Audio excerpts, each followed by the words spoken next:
আসসালামু আলাইকুম এভরিওয়ান, সবাই কেমন আছেন? আজকে আপনাদের সাথে খুব মজাদার একটা পিঠা রেসিপি শেয়ার করব। কলার পাতা মুড়িয়ে কলার পিঠা। তো আমি কিছু কলা নিয়ে নিয়েছি, পাকনা কলা।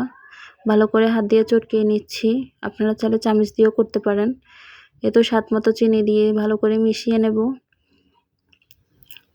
মিশানো হয়ে গেলে একটু লবণ দেব স্বাদ মতো।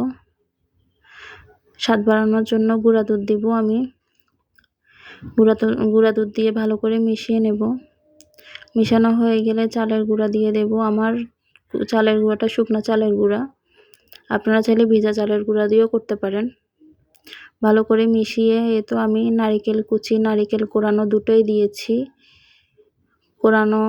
কোরাটাও ভালো লাগে, কুচিটাও ভালো লাগে।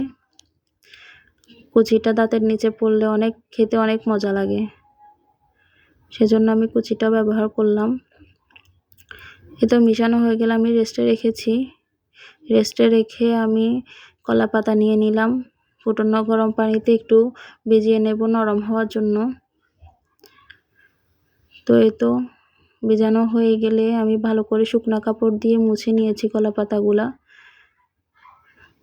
তো একটু একটু করে ব্যাটার দিয়ে ভালো করে কলা পাতাটা মুড়িয়ে নিলাম আমি। তো আমার সবগুলা বানানো হয়ে গেলে তারপরে তো আমি ফুটানো গরম পানিতে ছিদ্রযুক্ত জালি দিয়ে তার উপরে পিঠাগুলো দিয়ে দিলাম। তো আমার পিঠাগুলো হয়ে গেছে। এখন একটা চিমটি দিয়ে আমি তুলে নেব। আর তো পিঠা তুলে নেওয়ার পর মেয়েকে দিয়ে টেস্ট করাচ্ছি।